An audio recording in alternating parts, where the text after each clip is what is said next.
retornamos. E agora eu quero que você tenha clareza que a sua alma, ela é dividida em 3 partes. Ela é dividida em mente, vida emocional e vontade. Na sua mente, onde estão os seus pensamentos, seu raciocínio, a sua imaginação, isso tudo aí que está passando agora pela sua mente, né? A sua alma, ela abriga tudo isso. A vida emocional. A sua vida emocional, o nome já diz, né? Entra as suas sensações, aqueles sentimentos que você tem. E também a vontade, né? Que é a sua capacidade de tomar decisões. Aqui entra o seu livre-arbítrio. Porque nós sabemos que Deus, ele tem uma vontade, a vontade dele é soberana e ele deseja o melhor para todos nós. É assim como eu, como mãe, desejo o melhor para minha filha. Todos, pais e mães, desejam o melhor para os seus filhos. E quando os filhos nascem, a gente faz aquele planejamento, né? A gente planeja, meu filho vai ser isso, vai ser aquilo, e ele vai ser bem-sucedido. Nós queremos coisas boas e nós planejamos coisas boas para os nossos filhos. Porém, será que acontece igualzinho nós planejamos? Será que os nossos filhos, quando eles crescem, eles fazem exatamente aquilo do jeito que nós pensamos e planejamos para eles? Muitas vezes não, e na grande maioria das vezes não. Por quê? Porque cada um de nós temos o livre-arbítrio, cada um de nós temos as nossas escolhas. E muitas vezes, a gente pode fazer uma analogia, Deus escreve a nossa vida, toda ali, um plano para a nossa vida, aquele plano lindo, mas uma decisão errada que nós tomamos, baseado no livre-arbítrio que nós temos, uma decisão errada é como se fosse uma borracha que sai apagando aquele plano lindo que Deus escreveu para nós. Mas Ele nos deu esse privilégio de escolha.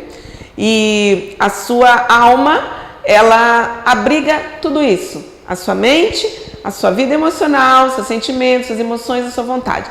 Então, as mazelas, aquelas dores, aquele rancor, aquele ódio, aquele sentimento ruim, aquele sentimento de eu não posso, eu não consigo, eu não mereço, aquele sentimento de raiva, de ira, tudo isso está na sua alma e não no seu espírito.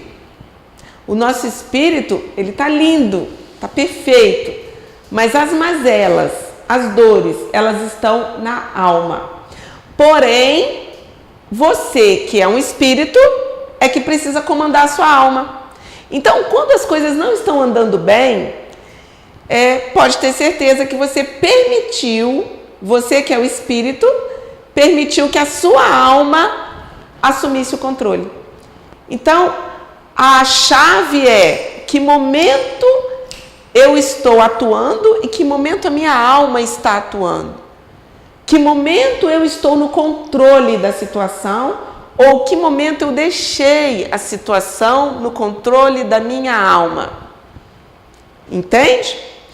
E o sabotador, ele é o maior inimigo das nossas vidas. Ele é considerado o maior inimigo das nossas vidas.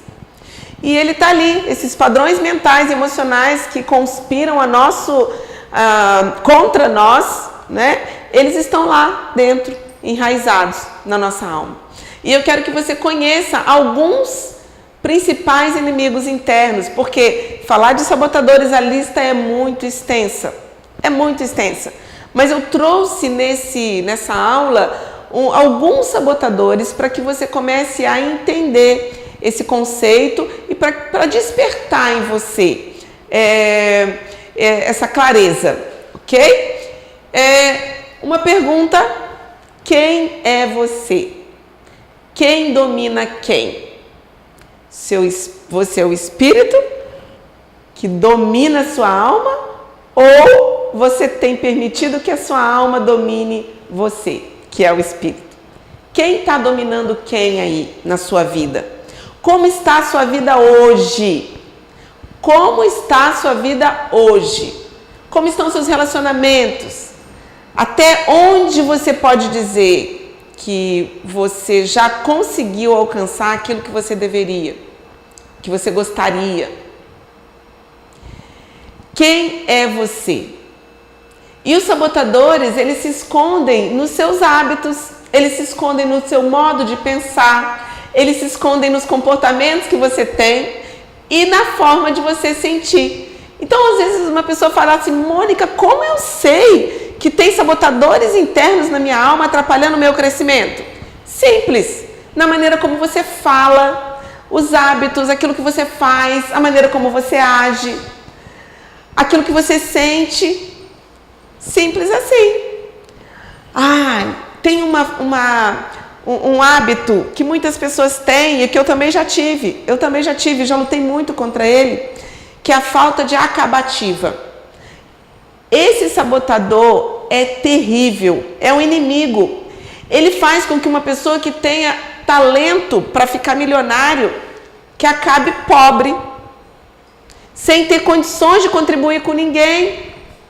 Sabe por quê? Porque ele manipula, porque o espírito dessa pessoa que é um espírito tem um talento incomum, que recebeu da parte de Deus. Então, os sabotadores, eles se escondem em hábitos. E aí, falta de acabativa é um hábito. Eu começo e eu paro, eu começo e eu paro, eu começo e eu paro, eu não consigo concluir. Mas que doideira é essa, gente? Como pode? Se eu começo um negócio que eu quero acabar. Lembra lá de apóstolo Paulo falando lá em Romanos, aquilo que eu quero eu não faço e aquilo que eu não quero eu faço. Sabotador, só que a gente não sabe exatamente qual sabotador específico, com qual sabotador o apóstolo Paulo estava brigando naquele momento. Mas, eu estou te dando um exemplo de falta de acabativa, que é um exemplo que eu tive. Quantas coisas eu já comecei e parei na minha vida? Por isso, eu não tinha um posicionamento, eu não adquiria um posicionamento, eu não conseguia ser uma pessoa produtiva. O que é produtividade é uma coisa e ocupação é outra. Às vezes você se mantém ocupado o dia inteiro, da meia-noite você está cansado de tanto que você ficou ocupado, mas você não produziu. Aí você tem aquela sensação de que acabou o dia e eu não fiz nada. E eu estou morto de cansado. Estou morta de cansado. Não aguento mais. Mas parece que não produziu. Sabe por quê? Porque como que eu sei que eu estou produzindo? Quando eu tenho resultado. E o ser humano, ele tem resultado baseado naquilo que as pessoas reconhecem e naquilo que ele também financeiramente consegue de retorno. Sim, muitas coisas, como nós trabalhamos como agente de transformação, o que nós preenche é o resultado da transformação do outro. Sim, mas se eu não tiver condições para passar minha mensagem para o mundo, se eu não tiver condições e ganhando o suficiente para minha sobrevivência e para ter recursos para passar minha mensagem para o mundo, para passar minha mensagem para o próximo, eu não consigo transformar o próximo e eu não consigo cumprir minha missão. Então, o retorno que uma pessoa dá, o retorno que ela te dá, legitima se você está no caminho certo. Porém, hábitos, falta de acabativa, não permite que você cumpra aquilo que você nasceu para fazer. Isso é só um exemplo, tá? É um exemplo de um comportamento. E você pode identificar pessoas da sua família, amigos, clientes, pessoas ao seu redor que estão sofrendo por ataques de sabotadores e que nem sabem que existe isso, que nem sabem por quê. E aí assumem um comportamento para si, que é um comportamento sabotador da alma, assume como se fosse dele. Eu realmente tenho esse problema, tudo que eu começo eu não termino. Eu também tenho esse problema, eu me chateio à toa. Eu tenho esse problema com X, Y, Z. Enfim, nós vamos detalhar agora alguns comportamentos que são comportamentos sabotadores da alma que impedem uma pessoa de crescer e de expressar sua melhor versão nessa terra, ok? Bem, E quais são os 3 maiores sabotadores que estão lá no subconsciente? 3: medo, resistência e dúvida. Quando eu falo de sabotadores do subconsciente, é por quê? Porque realmente você não tem consciência de que eles estão ali para te perturbar e para te paralisar. Tudo que você viveu lá na sua infância, tudo que você viveu e até hoje, circunstâncias mesmo que você seja uma pessoa aí adulta, já tem mais de 40 anos como eu, né? Tudo que você vive fica gravado ali como um DVD, fica gravado no seu subconsciente. E 90% das coisas que nós fazemos, elas estão no inconsciente, elas estão escondidinhas lá.